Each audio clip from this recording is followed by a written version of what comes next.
അസ്സലാമു അലൈക്കും വറഹ്മത്തുള്ളാഹി വബറകാതുഹു. ജമാഅത്തെ ഇസ്ലാമിയെക്കുറിച്ച് കേൾക്കാത്തവരോ അറിയാത്തവരോ ആയി ആരും ഉണ്ടാവില്ല.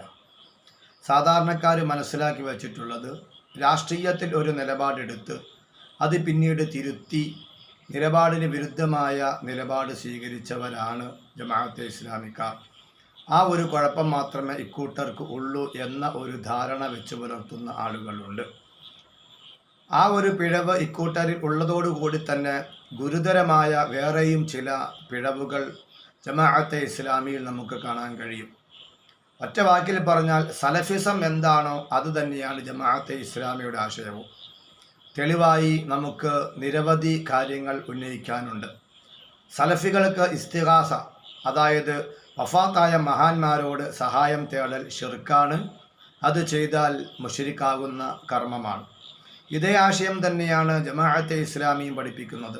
അവരുടെ മുൻ അമീർ KC അബ്ദുള്ള മൗലവി എഴുതിയ പരലോകം ഖുർആനിൽ എന്ന പുസ്തകത്തിൻ്റെ 97-ാമത്തെ പേജിൽ അത് വ്യക്തമായി കൊടുത്തിട്ടുമുണ്ട്.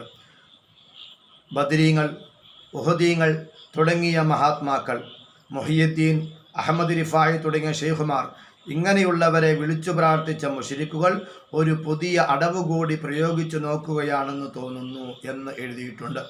അപ്പോൾ ബദരീങ്ങളെയും മുഹീദ്ദീൻ ഷെയ്ഖിനെയും എല്ലാം സഹായത്തിന് വേണ്ടി വിളിക്കുന്നത് അവർക്ക് നടത്തുന്ന പ്രാർത്ഥനയായിട്ടും അത് നിർവഹിക്കുന്നവർ മുശ്രിക്കുകളായിട്ടുമാണ് ജമാഅത്തെ ഇസ്ലാമി പഠിപ്പിക്കുന്നത്. ഇത് തന്നെയാണ് സലഫികളും പറയുന്നത് എന്ന് നമുക്ക് കൃത്യമായിട്ടറിയാം.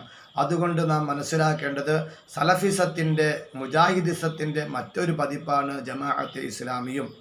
തീർന്നിട്ടില്ല. ഇബ്നു അബ്ദുൽ വഹാബ് നമുക്കറിയാം, സലഫികളുടെ ജീവാത്മാവും പരമാത്മാവുമായ വ്യക്തിയാണ്. ആ വ്യക്തിയെ സ്തുതി പാടുകയാണ് ജമാഅത്തെ ഇസ്ലാമി. അദ്ദേഹമാണ് സൗദി അറേബ്യയിലുണ്ടായിരുന്ന, മക്കത്തും മദീനത്തുമെല്ലാം ഉണ്ടായിരുന്ന മഹാന്മാരുടെ ജാറങ്ങൾ അടിച്ച് തകർത്ത വ്യക്തി. അതിന് നേതൃത്വം നൽകിയത് ഇബ്നു അബ്ദുൽ വഹാബാണ് എന്ന് ചരിത്രം നമ്മെ പഠിപ്പിക്കുന്നുണ്ട്. ആ ഇബ്നു അബ്ദുൽ വഹാബിനെ വളരെ വലിയ നല്ല ഒരു വ്യക്തിയായിട്ടാണ് ജമാഅത്തെ ഇസ്ലാമി പരിചയപ്പെടുത്തുന്നത്. ടി മുഹമ്മദ് എന്ന വ്യക്തി എഴുതിയ ഇസ്ലാമിലെ നവോത്ഥാന പ്രസ്ഥാനങ്ങൾ എന്ന ജമാഅത്തെ ഇസ്ലാമിയുടെ പുസ്തകത്തിൻ്റെ 61, 62, 64 പേജുകളിൽ ഇബ്നു അബ്ദുൽ വഹാബിനെ പറ്റി പറയുന്നത് നമുക്ക് കാണാൻ കഴിയും. ഷെയ്ഖ് ഇബ്നു അബ്ദുൽ വഹാബിൻ്റെ തൗഹീദ് പ്രസ്ഥാനമാണ് പരിശുദ്ധ ഖുർആന്റെയും തിരുസുന്നത്തിൻ്റെയും അടിസ്ഥാനത്തിൽ സമുദായ സമുദ്ധാരണാർത്ഥം എഴുന്നേറ്റ ഒരു ഉശിരൻ പ്രസ്ഥാനമായിരുന്നു അത് എന്ന് എഴുതിയിട്ടുണ്ട്. ഇനിയും അദ്ദേഹത്തെ ഇബ്നു അബ്ദുൽ വഹാബിനെ പുകഴ്ത്തി പറഞ്ഞത് ഈ പുസ്തകത്തിൽ നമുക്ക് കാണാൻ കഴിയും. ഇബ്നു അബ്ദുൽ വഹാബിൻ്റെ പ്രവർത്തനങ്ങൾ ഇല്ലായിരുന്നുവെങ്കിൽ, അദ്ദേഹത്തിൻ്റെ പ്രസ്ഥാനം ഇല്ലായിരുന്നുവെങ്കിൽ അന്ന് പരിശുദ്ധ ദേവാലയം പോലും ജാഹിലിയ കാലത്തെ പോലെ ഒരു വിഗ്രഹാരാധനയുടെ കേന്ദ്രമായി മാറിയേനെ എന്നുവരെ ജമാഅത്തെ ഇസ്ലാമിയുടെ നേതാവ് എഴുതി വച്ചിട്ടുണ്ട്. അപ്പോൾ ഇബ്നു അബ്ദുൽ വഹാബിനെ പുകഴ്ത്തുന്നു. ഇസ്തിഗാസ സംബന്ധിച്ച് സലഫികളുടെ ആശയം പ്രചരിപ്പിക്കുന്നു. മാത്രമല്ല, ഇബ്നു അബ്ദുൽ വഹാബിനെ ഇത്രത്തോളം പുകഴ്ത്തിയ ജമാഅത്തെ ഇസ്ലാമിക്ക് പ്രവാചകന്മാരോടുള്ള കാഴ്ചപ്പാട് എന്താണ് എന്ന് നാം മനസ്സിലാക്കണം. പ്രവാചകന്മാരെ അവഹേളിക്കുന്ന വിഭാഗമാണ് ജമാഅത്തെ ഇസ്ലാമി.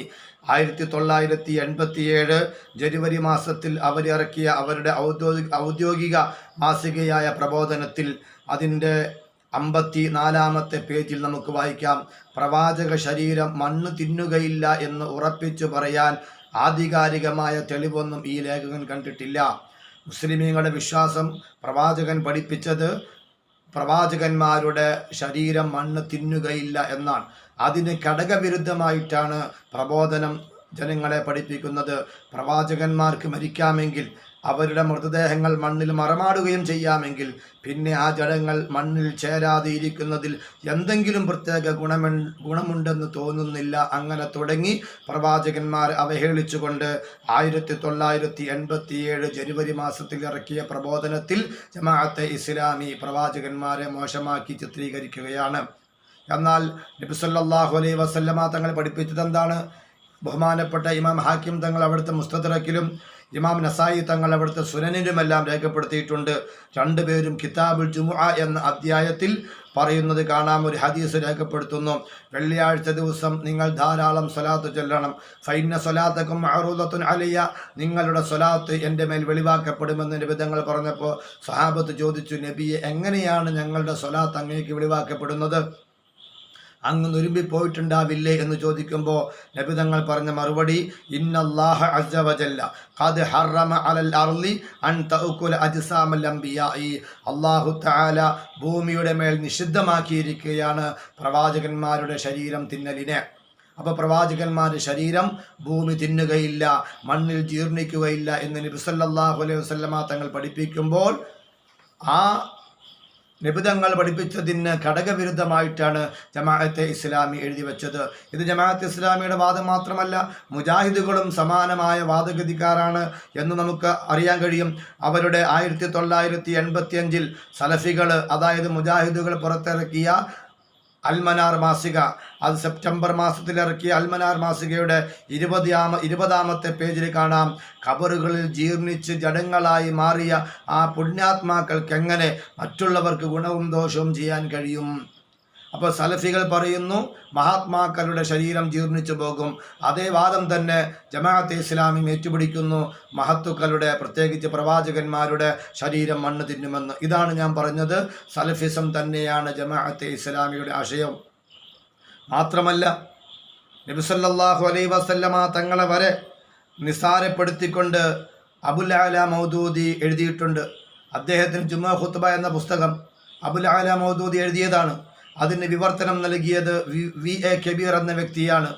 ആ വിവർത്തനം എഴുതിയ പുസ്തകത്തിൻ്റെ 16-17 പേജുകളിൽ നബി സല്ലല്ലാഹു അലൈഹി വസല്ലമ തങ്ങളെ വളരെ മോശമായിട്ടാണ് എഴുതിയിട്ടുള്ളത്. എന്ന് പറഞ്ഞാൽ നബി സല്ലല്ലാഹു അലൈഹി വസല്ലമയുടെ വ്യത്യസ്ത നിലപാടുകൾ സങ്കരമായി നിന്നിരുന്നതിനാൽ തിരുമേനിയുടെ ഏതെങ്കിലും ഒരു പ്രവർത്തനത്തിൽ ഏതംശമാണ് ശർഈയായ തെളിവായി തീരാൻ പര്യാപ്തമായ പ്രവാചകത്വ പദവിയുമായി ബന്ധപ്പെട്ടതെന്നും ഏതംശമാണ് അതിന് പര്യാപ്തമല്ലാത്ത ഇതര നിലപാടുകളുമായി ബന്ധപ്പെട്ടതെന്നും മനസ്സിലാക്കുക വളരെ പ്രയാസകരമാണ്.